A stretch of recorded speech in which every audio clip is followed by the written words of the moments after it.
Hello, everyone. Wednesday, 11 a.m. ish. Questions, questions, questions. Bring them on. Hey everyone. So today's question is a practical one.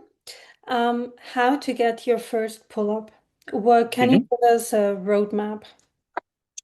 Yes. So we're coaching position with tension, tension with position. There's two ways to try to work on your pull-up. There's the scenic route where you do all the programs out there, which is use bands, negative pull-ups, whatever, ring rows, etc.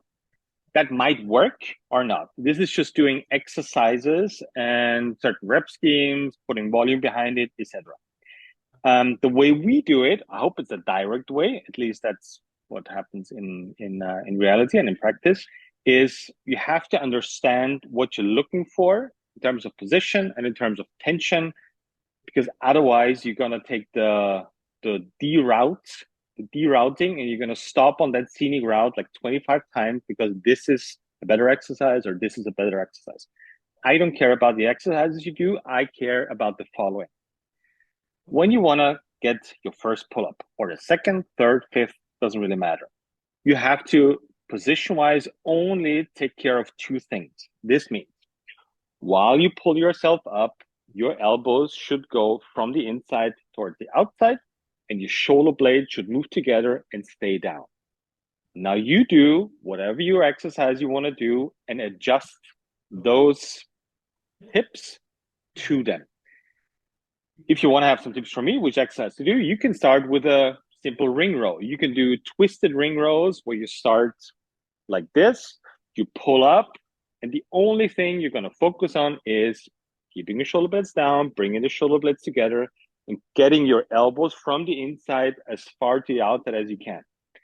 Because this will allow the big muscles, in that sense, the lats first, to start working how they're supposed to be. The downside of doing negative pull-ups or banded pull-ups is always there's no component of position in there. That's just means you're doing your whatever 3 times 10 banded pull-ups, and there's no emphasis on where the shoulder blade should be, which muscles are going to be used. Um, so obviously, it's not only about the shoulder blades and the elbows.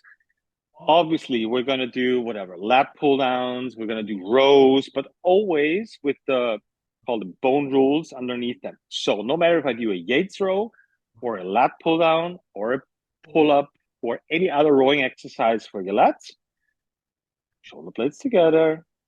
Once you're up there, shoulder blades down and elbows go from the inside as far to the outside as you can to get the biggest stretch and biggest activation in your lats. So that's why I always say the row is not for the lats, but the lats are for the row. So that means we have to switch our perspective, stepping away from just doing exercises and actually having a step-by-step plan of what we're looking for in those exercises outside of very unspecific advice like shoulder or whatever, chest up or keep your shoulders back. You have to understand how to do this on a practical basis. Otherwise, it's not going to work. Um, I'm going to give you a different example. Maybe it makes more sense stepping away from training a little bit. This is the same concept as I think we've talked about this before, but it's worth repeating it. This is the same as someone telling you to be more charismatic. This doesn't mean anything. This is the same sentence as keep your chest up or do it properly or tighten your core or whatever bullshit phrase you're going to hear. It doesn't mean anything. A step-by-step plan for being more charismatic, the same as that I just talked about the pull-up with shoulder blades and using the lats, is all right. When you enter a room, the first thing you're going to do is you're going to stand still and try to get eye contact with every single person in that room. That's something that I can actually do. This is not a theoretical concept of being more charismatic. This is an actual to do. I'll enter the room, I'll stop, I try to look everybody in the face, then I'll go to step number two, which is okay, I'll approach anybody or everybody in the room after I made eye contact, and I'm going to shake their hand and I'm going to introduce myself. step number two. Step number three is, all right, once I introduce myself, I keep eye contact and I smile. All right. So we don't have to go all the 27 steps how to be more charismatic. But this is, I think, or from my experience, is what was missing or is missing in training.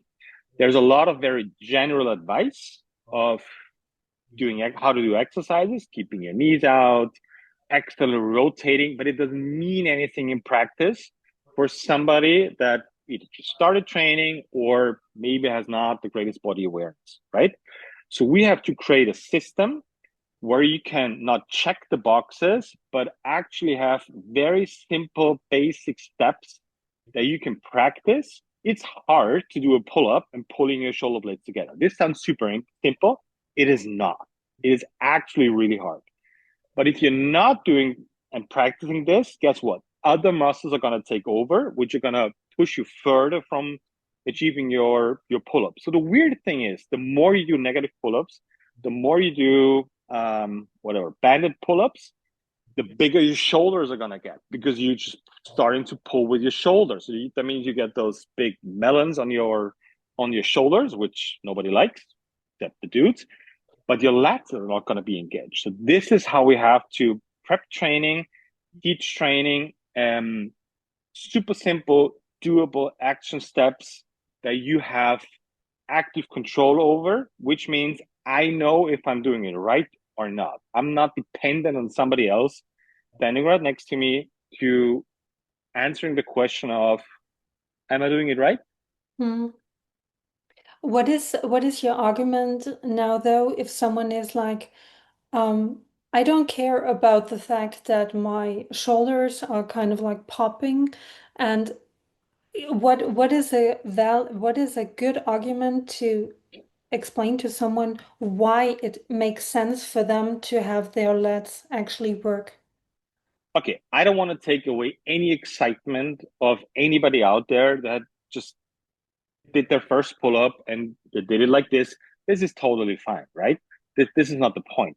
The point is, you will run into either a brick wall, a hurdle, pain, no progress, and this is the recipe for less motivation, right? And this is going to be an issue because 2, 3, 4, 5 years in, you either going to stop training or spend more time at the physio or doctors than actually training. So do whatever you want, but if you're interested in hockey stick progress, if you're interested in how to avoid being in constant pain doing pull-ups, it is not the pull-up. It is the way you've been taught to do pull-ups or a lack thereof. Um, this won't convince anybody out there. I'm totally aware of that, but we have to restart the process and tell people, okay, I don't mind your shoulders being huge if your lats are huge too. Mm. You are creating a disbalance, which at some point will limit you from doing your third, fourth, or fifth pull-up, or you will experience pain as a surprise one day when you wake up and your shoulder starts hurting a little. Nothing crazy, but it just gets aggravated over time.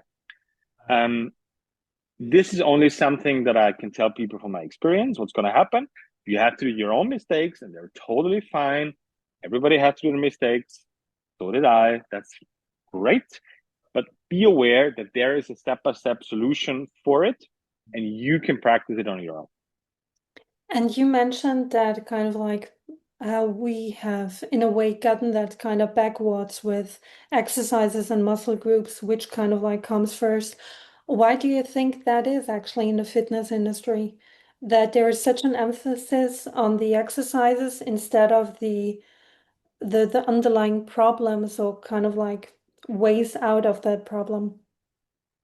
Um, that's a very good question, actually. Because teaching people or educating people is actually really hard. It's frustrating sometimes because you have to repeat stuff over and over again, try to sort of find different ways because humans have different perception and words and whatever it is. It's just really hard to do. It's the same as how many good teachers, good professors do you know, and how many bad teachers and bad professors do you know, right? And the good ones can bridge the gap to practical examples, to make it enticing, to make it fun, to see progress. And that's actually hard to do. And this is not something that comes along with exercises. And honestly, if you don't try to improve training and you're just gonna let it run, it's gonna get worse. And if you're not financially suffering or physically suffering, you won't change anything at all. That's the downside of following methodologies. Is it will work. Trends will work for whatever 5 to 15 years, and then all of a sudden they're gonna disappear or gonna get a bad reputation because the the improvement of the product or the service is not happening. And that's basically the way that functional training is right now.